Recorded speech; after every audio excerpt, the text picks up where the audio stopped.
आपको कह रहे हैं कि आप बाजार में देख के अकॉर्डिंगली अपने डिसीजंस लेंगे।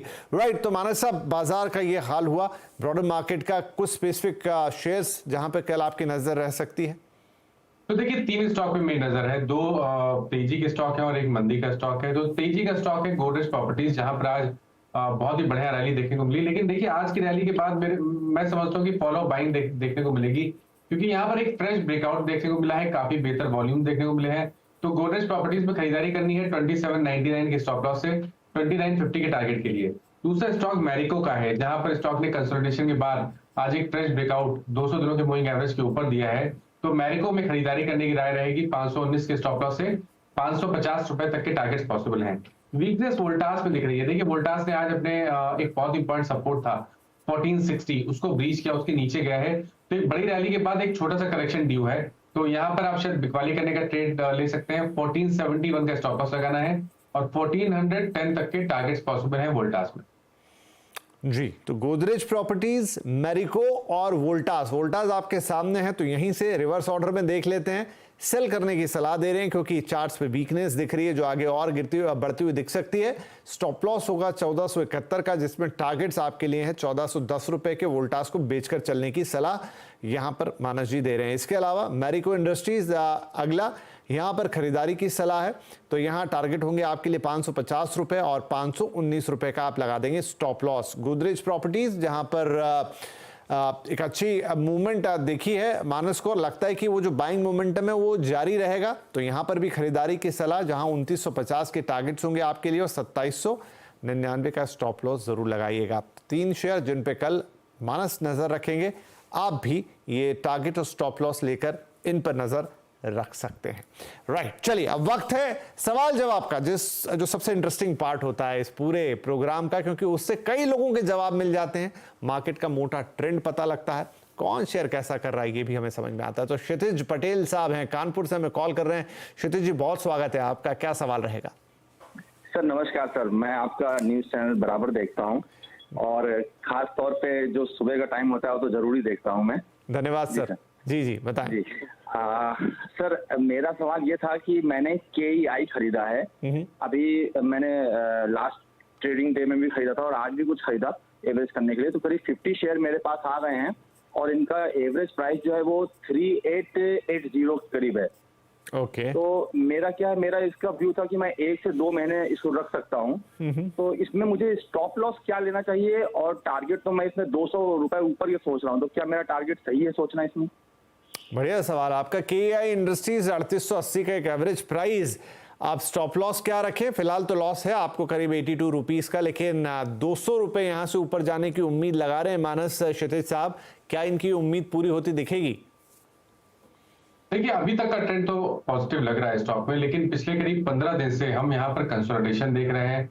4100 पे एक रेजिस्टेंस बन गया है और आज का जो पैटर्न है वो बहुत पॉजिटिव नहीं है, क्योंकि 20 डे मूविंग एवरेज के नीचे की क्लोजिंग है। तो शायद स्टॉक थोड़ा सा करेक्ट और हो सकता है, बट जैसे उन्होंने बताया कि ये आने वाले 1 से 2 मंथ के लिए स्टॉक को होल्ड कर सकते हैं। तो मेरे हिसाब से आपके जो सही स्टॉप लॉसेज हैं वो 3600 रुपए के नीचे लगाने पड़ेंगे आपको। 3600 रुपए के नीचे स्टॉप लॉस लगा के रखिए और फिर आपको 200 रुपए ऊपर टारगेट नहीं सेट करने हैं, क्योंकि आप ये बेट करेंगे कि 4100 के लेवल्स को स्टॉक ब्रीच करेगा और उसके बाद आपको 4400 तक के टारगेट देखने को मिलेंगे। तो ये करीब 3 मंथ का टाइम फ्रेम लेके चलिए, बने रहिए 4400 के टारगेट के लिए 3590 के स्टॉप लॉस के साथ।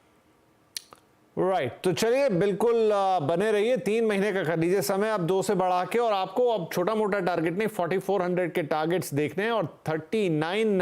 अच्छा मानस, आपने 3950 बोला है 3600, क्योंकि आपने शुरू में जिक्र किया था स्टॉप लॉस के लिए? स्टॉप लॉस के लिए 3590 का। अच्छा 3590, ओके 3590 का स्टॉप लॉस। चलिए 3600 भी उसके करीब है। 3590 का स्टॉप लॉस लगाएंगे और 4400 के टारगेट्स के लिए एम करेंगे। 3 महीने का समय KEI इंडस्ट्रीज में रखेंगे। तो जिन और लोगों के पास भी ये शेयर हैं लगभग इसी भाव के आसपास, प्लीज नोट जरूर कर लीजिएगा। राइट, ये रहा 3590 और 4400 के टारगेट्स KEI इंडस्ट्री के लिए फॉर 3 मंथ्स। विरल पटेल साहब अब हमें कॉल कर रहे हैं अहमदाबाद से। पटेल साहब, स्वागत है आपका, बताइए क्या शेयर हैं? Sir good evening. Good evening ji. मेरे पास टाटा टेक्नोलॉजी के 200 शेयर है और उसका प्राइस मैंने एवरेज करके किया है 1215।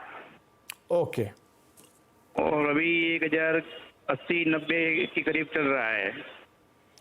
ठीक है विरल भाई, देखते हैं कि अब आप इसमें क्या कर सकते हैं। तो टाटा टेक के 200 शेयर हैं विरल जी के पास मानस भाई, और 1215 की इनकी एवरेज खरीदारी है, लॉस है इनको 170 का। क्या करना चाहिए? देखिए बहुत ज्यादा हिस्ट्री चार्ट्स पे नहीं है, तो मीडियम टू लॉन्ग टर्म का व्यू देना मुश्किल है मेरे लिए। लेकिन अगर आप शॉर्ट टर्म चार्ट्स देखें तो एक सपोर्ट है, एक बहुत ही स्ट्रांग सपोर्ट है 1020 पे। तो जब तक 1020 के ऊपर स्टॉक ट्रेड करता रहे, आप अपनी पोजीशन में बने रह सकते हैं। मेरी राय ये रहेगी कि अगर 1020 के नीचे जाए तो आपको स्टॉक से निकलना चाहिए, क्योंकि उसके बाद करीब करीब 100 से 125 रुपए की गिरावट और देखने को मिल सकती है शॉर्ट टर्म में।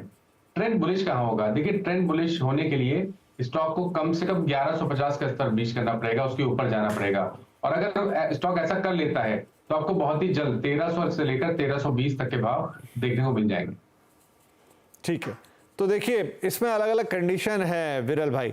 अब 1020 पे यहाँ सपोर्ट आ रहा है, उसके नीचे अगर ये गया तो फिर ये और गिर सकता है, ऐसा यहाँ पर कह रहे हैं मानस भाई। तो उस समय आपको निकल जाना चाहिए। अगर ये 1150 के स्तर तोड़ता है तो फिर यहाँ पर आपको ये 1300 से 1320 तक के भी स्तर दिखा सकता है। तो अब इसकी चाल पे थोड़ी नज़र रखनी होगी आपको। नीचे की तरफ जाता है तो वहाँ निकलने की एक जगह है जहाँ पे आपको निकल जाना है 1020 के नीचे, और अगर ये 1150 के ऊपर ब्रेकआउट करता है, तोड़ता है उस स्तर को, तो फिर आप इसमें 1300 तक के भी स्तर देख सकते हैं। तो आप दोनों ही मूवमेंट पे नज़र रखिए, और किसी के भी करीब पहुंचे और कोई कंफ्यूजन हो आप दोबारा हमसे पूछ सकते हैं। चलिए जी, ये जवाब हो गया विरल जी के लिए। और अब हम चलते हैं हरियाणा, जहां पर कुलदीप यादव साहब फोन लाइन पर आ चुके हैं। यादव जी बहुत स्वागत है, बताइए क्या शेयर्स ले रखे हैं आपने? Good evening sir. Good evening जी।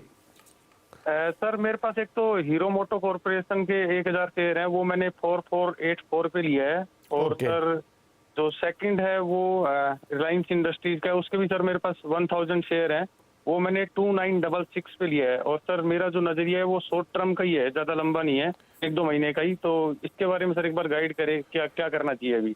ठीक है जी, शॉर्ट टर्म के लिए आप देख रहे हैं 1-2 महीने के लिए रिलायंस आपके पास है, और साथ में आपके पास है हीरो मोटो। चलिए पहले हम हीरो मोटो पे बात कर लेते हैं। हीरो मोटो के 1000 शेयर 4484 इस प्राइस पर है, थोड़ा सा प्रॉफिट है इनको यहाँ पर, लेकिन आगे चलते हुए इन्हें क्या करना चाहिए? 1-2 महीने का से ज्यादा ये रखना नहीं चाहते हैं। देखिए मेरा समझना है कि हीरो मोटोकॉर्प पे बने रहिए, क्योंकि स्टॉक करेक्ट हो चुका था, उसके बाद अब स्टॉक ने स्ट्रेंथ दिखाई है, लोअर लेवल पे कंसोलिडेशन दिख रहा है पिछले 3-4 दिनों से। लेकिन